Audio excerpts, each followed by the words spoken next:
স্বাগতম জানার ব্লগে আপনাদেরকে সবাইকে। আজকে ভিন্ন একটা রেসিপি নিয়ে আপনাদের সামনে এসেছি। এটা হচ্ছে সাধু ভাষা বা শুদ্ধ ভাষায় সবাই বলে নকশি পিঠা বলে, কিন্তু নোয়াখালীর ভাষায় এটাকে বলা হয় নাইলো হাক্কন। যেহেতু জানার ব্লগ একদম নোয়াখালীলে, সেজন্য এটা বলা।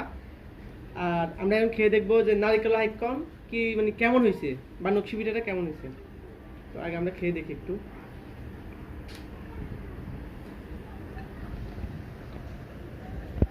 নারিকেলের ফ্লেভার পাওয়া যাচ্ছে, সাথে সম্ভবত চালের গুঁড়া আছে। অনেক মজার একটা পিঠা, আপনারা সবাই করবেন। কিভাবে করা হয় রেসিপিটা উপরে দেওয়া আছে, আপনারা শিখে নেবেন। আর সবার উদ্দেশ্যে একটা কথা, এটা হচ্ছে নোয়াখালী বিভাগ চাই।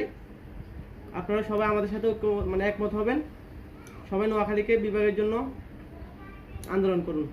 আসসালামু আলাইকুম।